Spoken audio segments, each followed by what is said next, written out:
For what reasons a completely new kind of state system emerged in the 20th century? Because in the 20th century, for the first time in history, we observe the emergence of the so-called totalitarian state. I buy the theory because, again, I into the idea that rational is limited, there is something beyond. But people with materialistic point of view are having hard time to grasp and digest what you just had to offer. But the level of education definitely shows a positive correlation with the vulnerability for mass formation. The higher the level of education, the more susceptible for mass formation. In this episode, I had the privilege of speaking with Professor Mattias Desmet. Professor Mattias is a professor of psychology at Ghent University at Belgium. He is the author of several books, including, most recently, The Psychology of Totalitarianism. What did we talk about? How classical dictatorship differ from modern totalitarianism? What is mass formation and why is it so scary? And why telling the truth is profoundly different than just giving rational argument. It was an important conversation, especially in the context of the current political crisis in Israel. I enjoyed a lot and I know you will too. Hi and welcome to my channel. My name is Dr. Roi Yozevitch. In this channel, I speak and converse with the most interesting and influential people from all around the world discussing science, philosophy, artificial intelligence, religion, and more. If you find this talk interesting, please consider subscribing, hit the bell button, and be part of this great community. And now, without further ado, Professor Mattias Desmet. Professor Mattias Desmet, thank you so much for coming. How are you today? Oh, I'm doing well, Roy, and thank you very much for inviting me. I'm glad that I can speak on an Israeli channel, actually. Oh, and you're quite a celebrity. Before the recording started, I told you that people in the conservative right use your arguments, your book, your theories in the current Israeli debate, and we basically had the same thing with Tucker Carlson. It seems that before we dive into your theories, that they resonate somehow more with the conservative right of the political map. Would you agree? Yes, I would agree. But I think we are more or less in the same situation now as a situation described by Marx and Engels in their Communist Manifesto. They described how um, the more conservative, how a new alliance seemed to be formed at that moment, at the moment they wrote the Communist Manifesto, between conservatives and progressive people who both objected and against a dominant discourse at a certain time. And the strange thing is that there are two groups of people who can object to a dominant discourse: the people who are ahead of it and the people who are behind of it. And I think now that we are a little bit in the same situation since the corona crisis. On the one hand, you had conservative people who objected to it, and on the other hand, you had progressive people. And to be honest, I wouldn't know where to situate myself. Not because I'm a little conservative or a little progressive, but just because, in one way or another, I believe that my thinking, in a certain way, at least that's what I hope, transcends this polarity, because it's all about, um, in my opinion, what we are in this moment in history. What we really need is what Michel Houellebecq, and of course I quote a conservative writer now, but what Michel Houellebecq called um, an epistemological crisis, a metaphysical revolution. We need to think about the limitations of our uh, rationalist view on man and the world, I think, because I truly believe that the Enlightenment tradition, no matter how fruitful it has been, and no matter how important it has been, and no matter how much it has given birth to one of the most beautiful creations of humanity, science, it's time now to transcend it. Because all the problems we are facing now cannot be solved within that frame of thinking. We need to transcend it. That's a challenge we are facing. And that's how I like to see my work.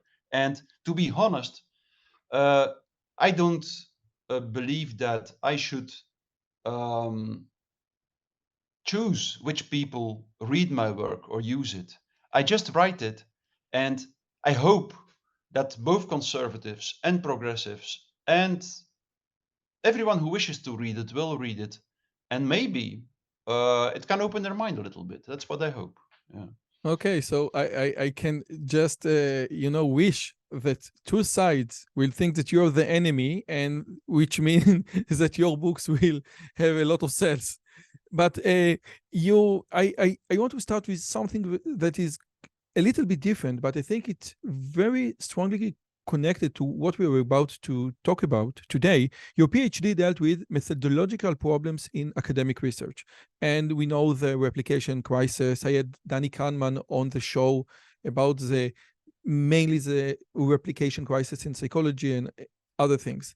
And you, in your PhD thesis, said that the methodological uh, paradigms in academic research cannot yield to good results. So if you can please name just one example, one good example that there is an inherent flaw in these methodological approaches. Yes.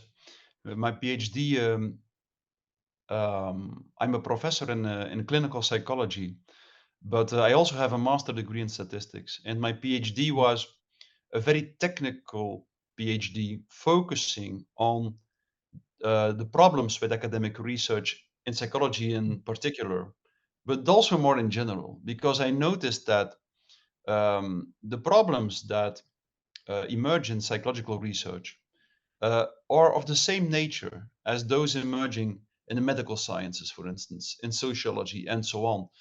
And if I would name one flaw, methodological flaw, or one methodological problem which is so fundamental that we need a different fuel man in the world to leave it behind or to overcome it, then I would refer to the fact that while we try to measure everything, while we try to express everything in numbers, while we try to quantify everything, and while we seem to take research only serious when it uses quantities and numbers and statistical techniques to analyze these numbers and the correlations between these numbers, I believe that most phenomena in nature cannot be measured adequately. Or at least, we should be aware that if we try to measure them, the measurement outcome or the quantities that result from the measurement will be very subjective in nature and not objective at all. And that's the strange thing. It's something that I describe in a much less technical way than in my PhD, of course, but that's something that I describe in chapter 4 of my book, The Psychology of Totalitarianism, that there is a fundamental problem in measuring all kinds of phenomena in nature because most phenomena in nature are intrinsically multidimensional, and numbers are always, or measuring, the act of measuring is always comparing an object or a phenomenon to the unidimensional scale of the real numbers. And the problem is that some phenomena can never, you need to reduce a phenomena to unidimensional characteristics to be capable of measuring it. You can only measure a car if you reduce it to an object that has a height, a width, a length, and then you can measure the height, the width, the length separately. But you cannot measure the object car on zich. You need to reduce it to unidimensional phenomena, and that's what the problem is. Scientists now often look more like magicians. And to quote Nietzsche, Nietzsche said, "Science makes complex things look easy." And magic makes easy things look complex. And scientists became sometimes more magicians than scientists. They try to convince people that their research is sophisticated by using numbers and measurements. But actually, and by doing that, they actually turn science into pseudoscience, which provokes the illusion in people that it is objective and accurate and sophisticated, while actually it starts from quantities that are not objective at all and that contain lots of measurement error. So that's one of the elementary problems of our approach now, and one of the problems that is at the basis, I think, of the academic crisis, known as the replication crisis, because everyone thinks now that it is all about the money in academia, that researchers want funds and that they start to commit fraud, and so on. And that's a part of the problem, but it's less big, that part of the problem, as we used to think. The main problem, I think, is really an epistemological problem. It's an epistemological problem. We try to know in the wrong way. That's what I believe. You know, I always thought that one of the reasons for the crisis, especially in the humanities, is that the humanities, ever since the 19th century, wanted to become like the science. As we have this distinction between science and humanities, and the science, like physics, is so accurate because it restricted itself to measuring like the velocity of the electron, of the position of the electron. And in chemistry, where the basic element is not the atom, but the molecule, it is much less precise. In biology, the basic element is a cell, much less precise. In psychology, the basic element is a person. In economics, the basic element is a society. Therefore, when we want to replicate the science, but we deal with such a multi-dimensional element like a person, society, we are bound to fail. Indeed, that's right. Okay. Now, because I don't want to waste your time, and because your interview with Tucker Carlson has subtitles in Hebrew, okay? So I don't want you to go over everything again. With your permission, let me just state out the most important thing, and you can add, okay? Because with your permission, I want to go over to the more interesting things. Mass formation, and this is a quintessential theory in your book, yes, what mass formation is. But mass formation is a phenomena that occurs when we have basically four conditions. One is less of, just a second, we don't have social connections, we don't have meaning, and many people feel what you call free-floating anxiety. And after they have free-floating anxiety, they have free-floating frustration and aggression. And when they have all those things, they can be manipulated, just like hypnosis, to one single voice that connects them. While when they are being connected again, they feel all the good things, and then mass formation is formed, and this hypnosis voice can steer them to do whatever it wants them to do. So this is a very simplistic schematic of your theory, but again, let's say that most of our viewers watch the Tucker Carlson interview. So could you please elaborate on the main important issues that I just... Yes, I can. Indeed. So my book, in which I describe the phenomenon of mass formation or crowd formation, my book is all about the question as to how, for what reasons, a completely new kind of state system emerged in the 20th century. Because in the 20th century, for the first time in history, we observe the emergence of the so-called totalitarian state. And the first two examples were the Soviet Union and Nazi Germany. And uh, many people think that the Soviet Union and Nazi Germany were dictatorships, classical dictatorships, but that's not true. That's not true. It were totalitarian systems, and totalitarian systems are something completely different of a classical dictatorship. And if we don't understand the difference, we will fall prey to new totalitarian systems. And in my opinion, and that's what I always defended, or what I always try to show, in my opinion, at this moment, we are really at risk of ending up in a new totalitarian system. And it will not be a communist totalitarian system or a fascist totalitarian system. It will be a technocratic totalitarian system. A technocratic totalitarian system, which is a so-called velvet glove totalitarianism. That means a totalitarian system which does not so much use terror, but which uses very excessively indoctrination and propaganda. And that's my book. And what I wonder in my book is, why did this new kind of state system, this totalitarian system, emerged for the first time in the 20th century? And what exactly is the difference with a classical dictatorship? And both questions find their answer, I think, at a psychological level.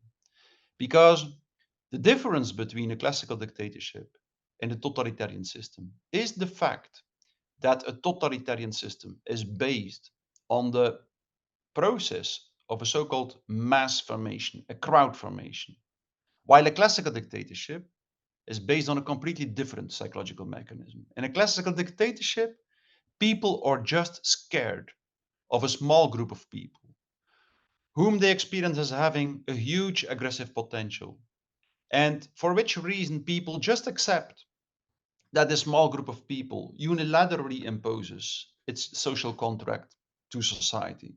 But the classical dictatorship is completely different. In a classical dictatorship, what first happens is the emergence of a very specific kind of group formation, a mass formation, in which a certain part of the population, 20 to 30%, No, starts. just a second. It's not a classical dictatorship. What you just Oh, no, no. mean is totalitarianism. Of course, of course. Sorry for that. Sorry Okay. for the confusion. Yes. In a totalitarian system, people fall prey to a very specific group formation, a kind of mass formation, in which 20 to 30% of the population starts to believe fanatically in a certain narrative or a certain ideology. And they believe so fanatically in it that they cannot take a critical distance from the narrative. They cannot see anymore when the narrative becomes completely absurd. They start to be willing to uh, radically self sacrifice when the narrative asks them to do so. And most important of all, they start to become radically intolerant for every dissident voice, for everyone who thinks differently. And that's the core of a totalitarian system, this formation of this new group, which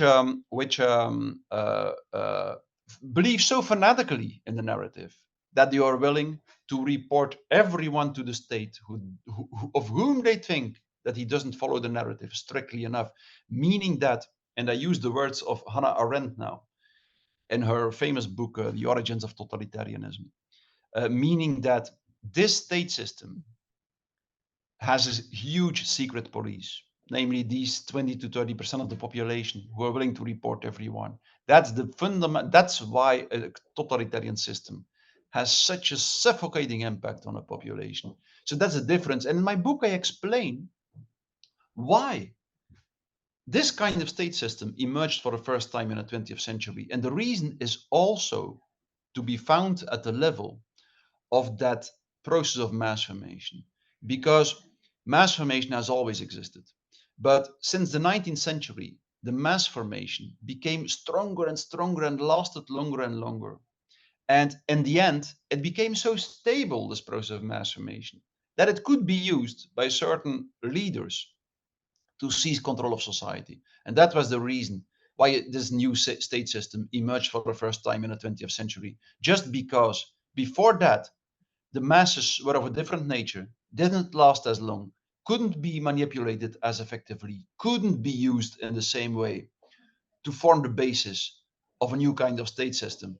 And my book focuses entirely on the question as to what reason this mass formation changed, the nature changed, why it became more stable. And that answer, I think, uh, is to be found at the level of the view on man in the world that became dominant since the 19th century, even earlier. We started to believe that the universe is a kind of a machine, a mechanistic phenomenon that can be perfectly understood in a rationalist way. That the human rational thinking, rational theory, should be the cornerstone of our human existence and of our human living together. And it is at that level, it is the psychological consequences, both at the level of the elite and at the level of the population, that is the reason why the mass formation became stronger. Can I put it in a nutshell, Roy? What these Yes, definitely. like at the level of the elite, it was this rationalist view on men in the world, which led, and I won't go into detail, which led to the emergence of a new elite, which excessively used indoctrination propaganda. Indoctrination and propaganda is exactly this rationalist idea that you should lead society on the basis of a rational understanding of the psychological processes in society and then manipulate these psychological processes through indoctrination and propaganda. So I could go much further, but I won't Okay. go. I won't do it. So you have this new elite which used more and more indoctrination propaganda, and at the same time, and that's the most important thing, automatically this mechanist, rationalist view on man in the world put the population or a major part of it in a state of loneliness and disconnection, often referred to as the atomization of society. And once people were in this lonely state, they started to be confronted with lack of meaning making. And then, once they are lonely, once people feel lonely and are confronted with a lack of meaning making, they, at the affective level, they will typically experience what you refer to Mm. as free floating anxiety, frustration, and aggression. That means a kind of anxiety, frustration, and aggression of which people don't know where it comes from, which people cannot connect to a mental representation. And strangely enough, and it's almost something amazing, this new elite, which uses indoctrination propaganda, developed at the same time and at the same pace with this new psychological state in the population, which is exactly a state where people are sensitive and vulnerable to indoctrination propaganda. And that's why this new state system emerged, which Hannah Arendt called a diabolic pact between the elite and the masses. Because once the population is in this state, and once a narrative is distributed, sometimes unintentionally, like it can be a narrative that is just there. But once a narrative is distributed through the mass media, which indicates an object of anxiety, and at the same time provides a strategy to deal with that object of anxiety, all this free floating anxiety in the population might connect at once to this object of anxiety provided in a narrative, and people might be willing to participate in a strategy to deal with that object of anxiety, even if the strategy is utterly absurd. And that's what history showed time and time again. Uh, the witch hunts to control the witches, the crusades to control the Muslims in the Holy Country, the gulags to control the aristocracy And the concentration camps in and Nazi concentration Germany. camps Okay. to deal with the Jews. So all these examples are the same. So It's every time a strategy to deal with an object of anxiety, and the theory is completely absurd in most instances, but it doesn't matter. People connect all their anxiety to it, and they can control their anxiety by participating in a strategy to deal with the object of anxiety. And in this way, they feel connected again. it feels as if they can't escape their loneliness. They feel they are fighting this heroic collective battle. Can I just, okay, with your permission, I would like to raise one question and one remark. One is what you said about the mechanistic worldview.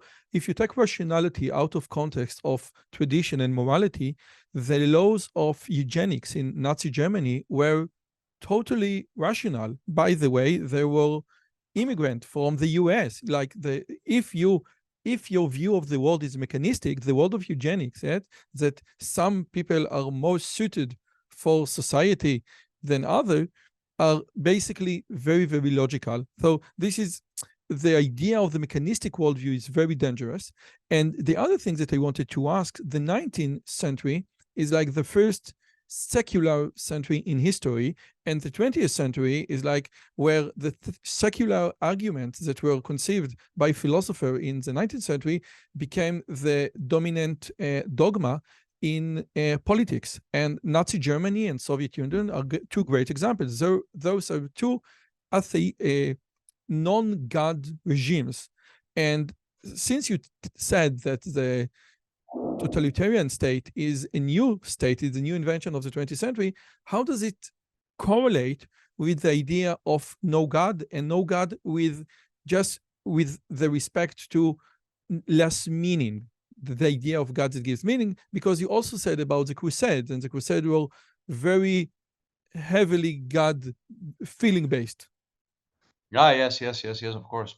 Well, that's one difference between the masses of ancient times and the masses of modern times. Hannah Arendt also highlights that. She says one of the differences between the ancient masses and the modern masses is that the ancient masses were scared of God, and the modern masses are not anymore. So the modern masses are formed on the basis of rationalist narratives, and the entire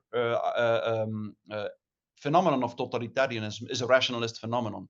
It's exactly totalitarianism really refers to the idea that that the state narrative offers the total truth, a total rational truth, a total rational understanding of society, of humanity, and so on, and that this totalitarian state, that's the delusionary belief of totalitarianism, that this totalitarian state will create a new paradise for the human being, in which finally human existence will be freed of everything that limited it, of disease and even death.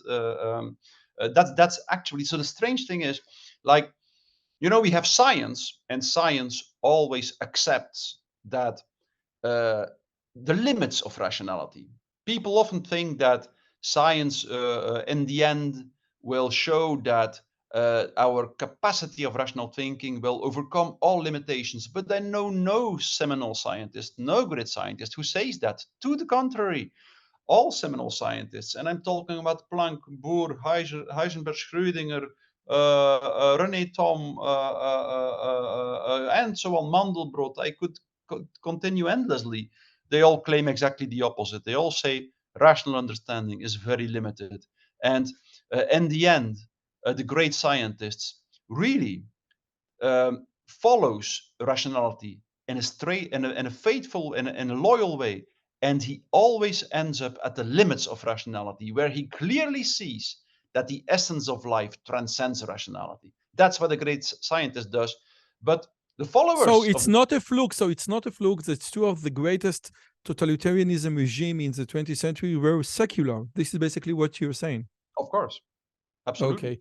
Okay. And their first enemies were always the religious people, and then in the second place, the everyone actually who didn't, who refused to participate in their rationalist ideas. And the other thing that you said, and which I think might explain why your theories resonate with right conservative people, is the atomization of society. Because in what we know from the US, that the conservative right is much more bounded in family connections, and the left is much more separate. Yes, people in the left live in the city, people in the right live in the village. So maybe the idea mass formation is more likely to be formed in the left, where the atomization of society is much stronger, mainly in the 21st century. That's, I don't know. Let's say that for me, the atomization of society, I don't know if by protecting classical family structures in a conservative way, we will prevent society of ending up in atomization. I don't know that. I don't say yes, nor do I say no.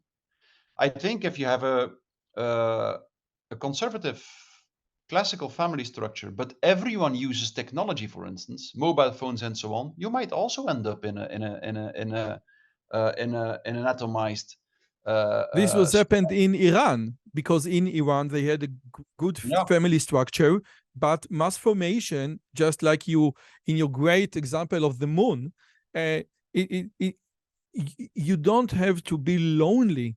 This is just one thing. I think that the example of Iran demonstrates that you don't have to be lonely in order to be part of this great wave of mass formation. Not at all.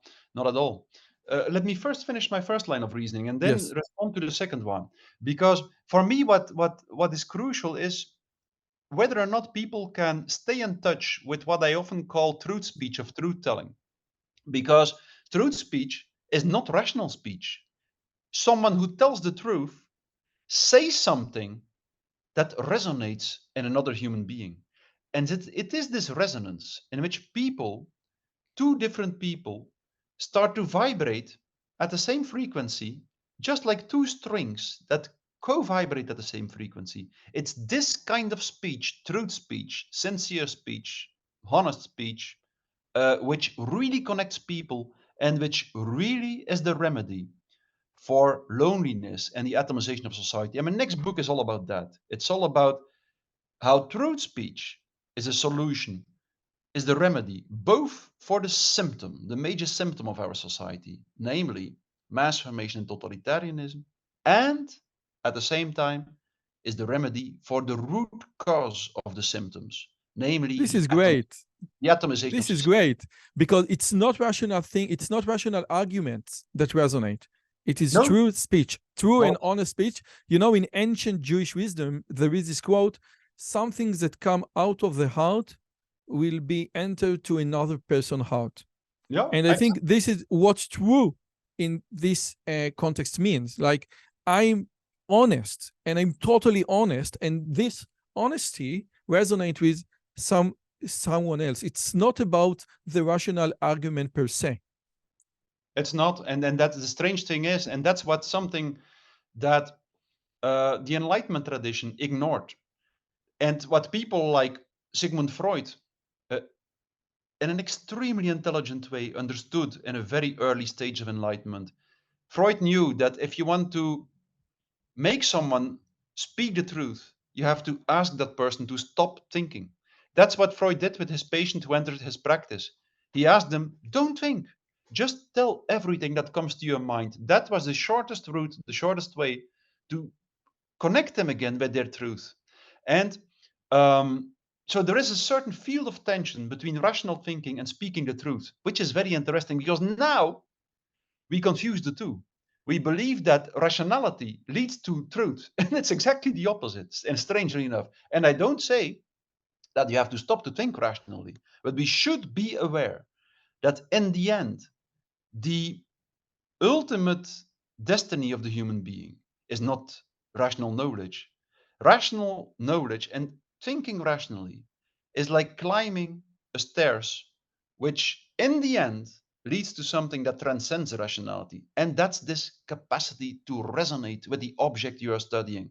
And at that moment, every theory, every rational theory becomes relative, and you start to understand that every theory actually uh, is a resistance against the pure contact with the object itself, with what I often call the eternal music of life. It's only when you start to realize that your rational thinking is limited that you can open up yourself, stop to lock yourself away in your prison of your own logics and rational thinking, and that you can start to resonate with something that will eternally transcend your rationality. So that's the point, I think. Wow. That's Just a second. I'm an observant Jew, so don't take me wrong, but it almost feels like what you try to convey right now, if not religious philosophy, it's spiritual philosophy. Okay? And this again might also explain why people with heavy materialistic point of view uh, will not buy the theory. I buy the theory because, again, I into the idea that rational is limited, there is something beyond. But people with materialistic point of view are having hard time to grasp and digest what you just had to offer. Would you agree? yes, to a certain extent I would. Although I think that, in my opinion, uh, what I just said can both be the result of a honest, sincere, rational thinking process, as it can be the result of a religious and mystical approach to life. I think it can be both, and that's what you know. In my life personally, I come from a very well from a religious family, but when I was 17 years old, I found myself to be a complete atheist, and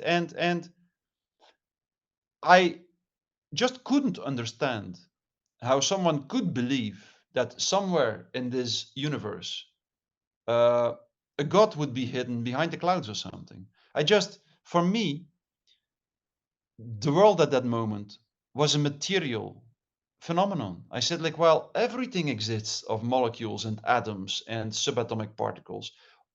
What would otherwise be the basis of the universe? And I just couldn't understand anymore how there could be a god in such a universe. But very slowly, and in my case, by following rationality, I think, and science in a very faithful way, I started to see first that what we call matter and atoms, in the end, is a kind of consciousness, as all the great physicists of the 20th century said. And then, when I was 35 years old, I suddenly started to understand by learning the mathematical basis of complex dynamical systems theory that even the rationalist or the rational um, study of the universe exactly showed us that in the end, the real and each complex dynamical system behaves as an irrational phenomenon, as an irrational number in mathematics. And for me, that that was it suddenly opened my eyes, and I realized that uh, we by sticking in a fanatic way to our rational thinking, we do not see the truth. We blind us from the truth. That's the point. And at that moment, we have two possibilities. We can try to close our eyes and continue to believe in the omnipotence of our rational mind, or we can accept that we always will be limited. And that is at that moment, I think, that we can start to really feel reality in a different way, that we can start to really, in this little empty space, this space where we start to realize that we cannot know. It's there that we can start to really be in touch with what transcends all rationality. And so I And think, in my maybe opinion, yes. and maybe this is why the role of ritual in mass formation is so important. Like, we tend to consider ourselves, we don't need ritual. This is for the ancient. We only count on rational thinking. But you said no. Rituals are extremely important in mass formation because, like you said, this is the ritual of death. So if you can just elaborate on one Of phrase course, from your book, the ritual of death. of course, like as a human being, we are symbolic beings, and we have this fundamental inherent need to participate in symbolic behavior, just because it's that behavior, that symbolic behavior, that makes us feel our most inner reality and our origins. In the end, the entire universe, I believe, in the end, was a kind of language. The origins of the universe was not a small black matter, in my opinion. No, it was a kind of, it was speech, language. Um, it were thought forms, and um, symbolic behavior exactly makes us feel our symbolic origins, and that, so we need it. Every human being needs it, because we can ignore that we are symbolic beings, but that will not make us stop being it. And there's someone who um, uh, blindly believes in the material origins of the universe, and who ignores the symbolic dimension of life, ignores the fact that as a human being we are symbolic beings, he will continue to participate in rituals, but he will not recognize them as such. And that's what mass behavior is. Mass behavior is ritualistic behavior that is not recognized as ritualistic behavior. And that's why, in the end, it becomes the rituals become rituals of death. You can explain that also, but Yes. that's would lead us too Okay. far, I think, for the format of this interview.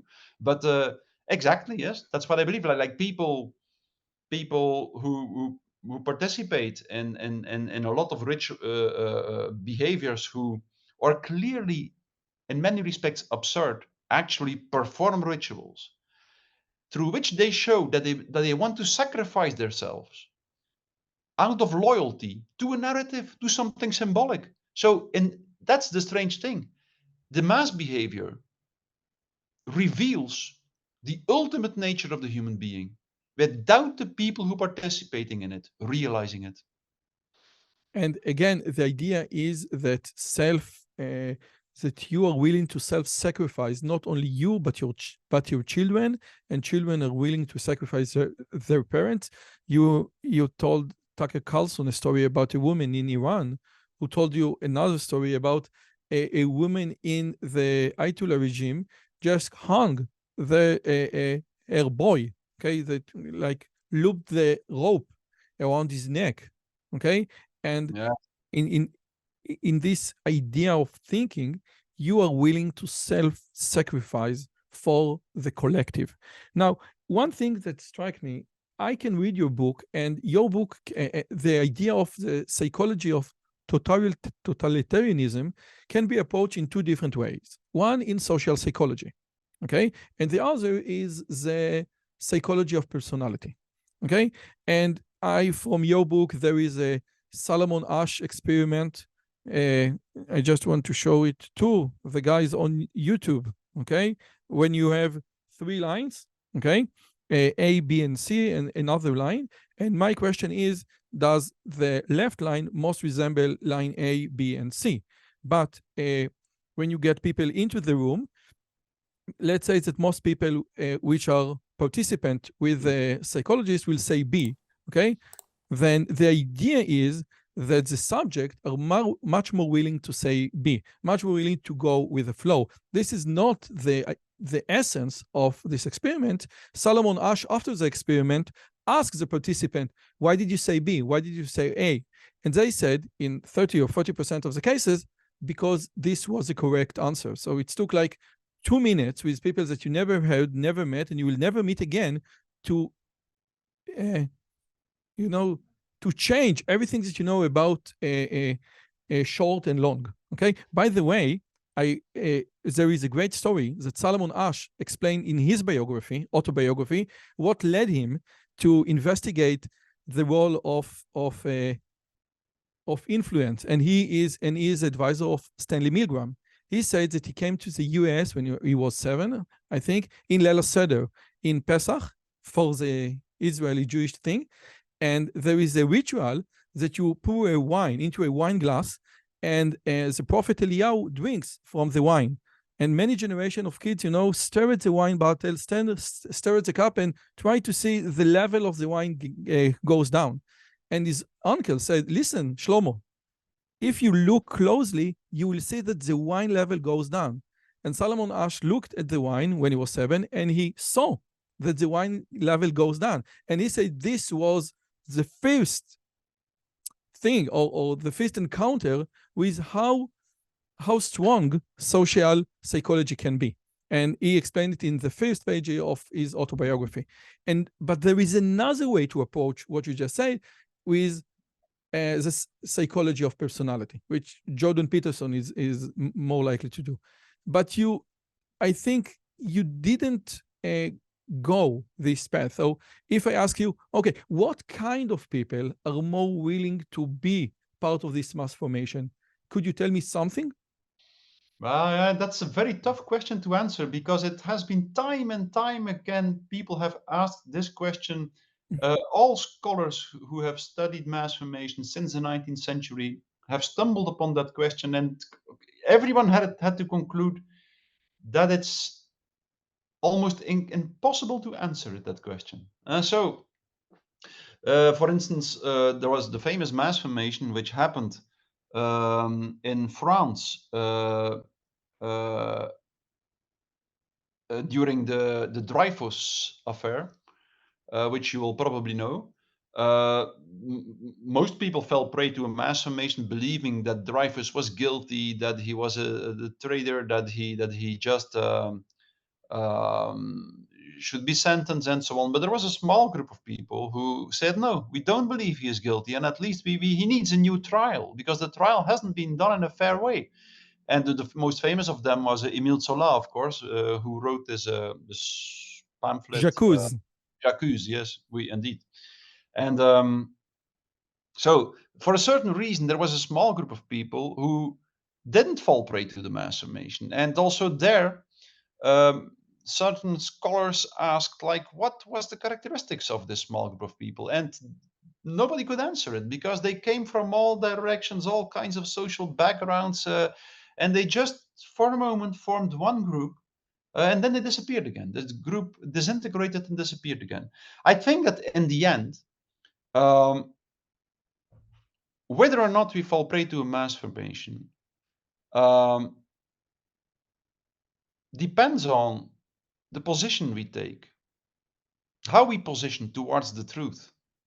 We can always take the easy way in life and just go along with the loudest voice and the largest group in society, because it seems always that is the easiest way. Or we can take the difficult way and stay loyal to the words that emerge in ourselves and that seem sincere and honest words, and try to articulate these words. And that's always seems the difficult way. And only few people do it. But there are so many people. When a mass formation emerges, when everyone starts to believe in these narratives, there are many people that feel that there is something wrong, and that feel how certain words emerge that they could articulate, but of which they know that they might put them in a problematic situation. And so it seems that most people prefer not to articulate these words. And I think that's this fundamental choice, this choice that cannot be reduced to any other choice, not to the molecules in your head or the biochemist process in your head. It's the most fundamental choice a human being can make. Will I articulate the words that emerge in myself, that seem sincere and honest? Will I articulate this most singular, individual, unique truth, which is at the same time, and that's strange, the truth is always singular, individual, but the strange thing is that if we articulate it, it touches a universal string. And so it's at the same time strictly singular and strictly universal. So the truth is a paradox, and that's good. It cannot be else than a paradox. But I think, and you cannot reduce it to anything else. To anything Just else. a second, but you said that high intelligence is not a shield against mass formation. On the contrary, people with high IQ or high IQ people are more susceptible to be part of this mass formation. I think and this is very intriguing. How, because again, rational thinking doesn't play any significant role in the mass formation process. No, well, the higher the level of education, the more people become susceptible for mass formation. So it's the level of education that is the important factor. I'm not aware of research or people who wrote about the correlation between intelligence and mass formation. It could be that intelligence is a protective factor, but I doubt it. But the level of education definitely shows a positive correlation with the vulnerability for mass formation. The higher the level of education, the more susceptible for mass formation. I think there is a famous quote by who wrote 1984? George Orwell. George Orwell, that some nonsense are so full, are so stupid that only academics can believe in them. And I think this is also one of the things. And another quote, which I think really resonated with what you said, is a quote from that attributed to Edmund Burke. The only thing necessary for evil to triumph in the world is that good men do nothing. And if I just want to paraphrase your ideas, don't speak their own truth. And you said if a large enough people, large enough group in society, and we come to the numbers shortly, say the truth, it will intervene with the hypnosis process, okay? I try to hypnotize you, but there is a little nudge of, no, it's not true, it's not true. And this process, if it's done with, I think, what is the minimum amount of what is the minimum size of this group that keep nudging that no, this is not the truth, this is a false narrative? I think we need only one person, but mathematically speaking. But the problem is that you will never find one person who can speak the truth enough without other people with whom he can resonate. So we need a certain amount of people, but not too much, definitely. It's much more important, I think, that the group of people is very determined and realizes that what it has to do is not offering a rational counter argumentation against the mass narrative. It's simply that they have to continue to try to do their best to speak the truth. This means that they just say, like, look, for me, this doesn't feel right. And I will just don't care about this matrix of social rules which tries to tell me what I should do, or with all these ideal images that are projected onto me. No, I will just express what I feel in myself that makes me have the intuition that this narrative cannot be true. And I will not even try to convince you. That's very important. The most effective speech is speech that doesn't try to convince the other, but a kind of speech in which the speaker just lives up to his ethical duty of articulating the words that seem sincere and honest to him, without trying to convince. The less we try to convince, the more effective it will be. And we should always watch out, that's extremely important, that we do not fall prey ourselves to a little mass formation, because that also happens. You had the large mass formation of the dominant narrative, but there were several smaller mass formations which also emerged. And so, and as long as we really practice this art of truth speech, sincere speech, we will not fall prey to the mass formation. Because to fall prey to a mass formation, you have to start to share opinions, to share ideal images, to share narratives, rather than speaking from what your most original intuition. And sometimes it will be hard, and sometimes it will be hard because as the mass formation grows, people will prevent you for speaking out your own ideas. I was invited today to a Ministry of Education to just go over a book that part of the people in the Israeli government say, no, this is not good. this book is not good just because of the current crisis in Israel. So it is very hard in the progress stages of mass formation to speak out, because people will say, no, what you're doing now is hate speech, and what you're doing now is racist, and many other things. And so it's very hard. And my last question, because I promised that we finish in 5 minutes, is you said, okay, what do you need to do in order to stop this process of mass formation? But what if we don't succeed? If we don't succeed, we should try to anticipate to what will be the results, like Nazi Germany and Soviet Union, that we need someone from outside to take care of things?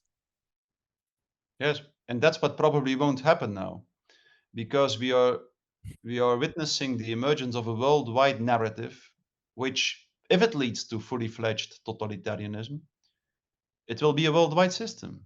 And that exactly takes away the hope that an external enemy will destroy the system. So there is only one way. It's internal resistance. And what went wrong in Nazi Germany and the Soviet Union, according to Hannah Arendt, was the fact that the resistance at a certain time chose to go underground. They stopped speaking out in public space because it became too dangerous. And at least that was their perception. And by doing that, they eliminated themselves. Because in a classical dictatorship, it can be, strategically speaking, a good choice to stop speaking out in public space, but not in a totalitarian state, because a totalitarian state is a psychological war where you give the enemy the full support of the masses if you stop to speak out. That's why the first rule is continue to speak out now that it is still time. Now that the system didn't reach the point yet, or the mass formation didn't reach the point yet, that it feels that it should destroy each and everyone who doesn't go along with them. That's the first rule. Continue to speak out. And if we speak out in the right way, two things will happen. The mass formation will slow down, and slowly the sincere speech will lead to the emergence of a real group, which is not a mass. And a mass is a kind of group which is formed not because individuals love each other and connect to each other, resonate with each other. No, a mass is a group which is formed because each individual separately resonates with the collective ideal, the collective theory.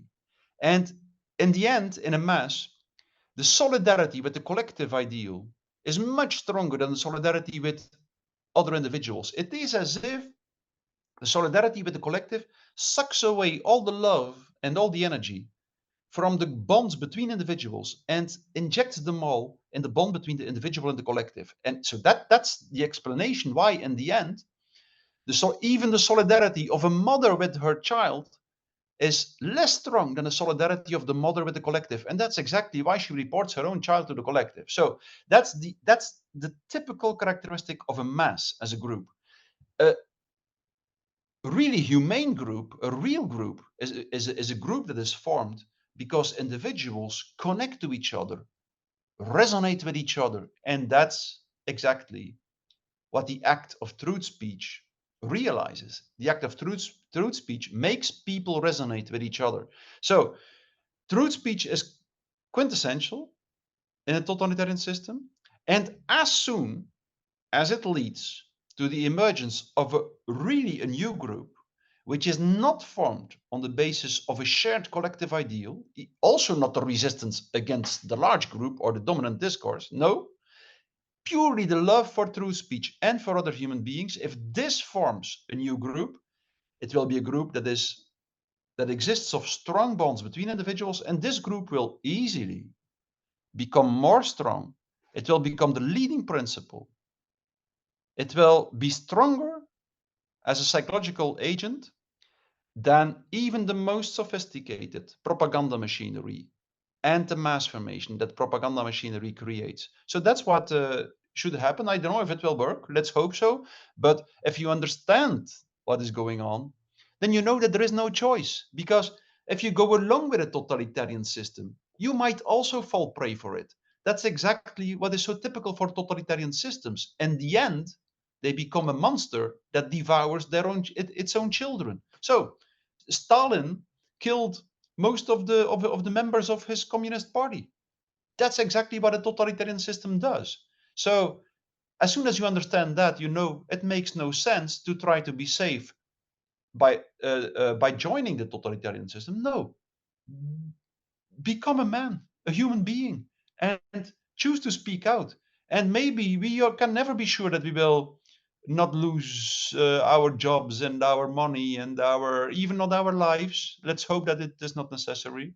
But we are not sure that we will uh, keep our money and our house and our lives if we join the system as well. So we should make sure that we don't lose the only thing that is really important. It's just our humanity, our principles. Let's choose for that, and that's one thing we can be sure uh, that we can keep them and own them. You know, the idea of the collective that shades per the individual connection. It's like people who love humanity but hate real people. Now, this was Mattias. Thank you so much for this great conversation. It was mind-blowing. And you will be in Israel at the end of this civil year 2023, and we will publish your lecture here. So please keep in touch. In the meantime, there is a website where Mattias publish long essays and respond to many other viewers. So please check out this website as well. Mattias Desmet from Belgium, the author of The Psychology of Totalitarianism. Thank you so much for your time. It was an eye-opening conversation. Thank you very much for inviting me, Roy, and thank you for referring to my Substack page, which indeed where I publish these essays. Yes, people can follow me there if they want, and I hope to meet some of you in Israel by the end of this year. I'm very happy. I personally cannot wait until we meet Wonderful. face to face. Likewise. Bye, Mattias. Thank you so much. Bye bye. Bye bye.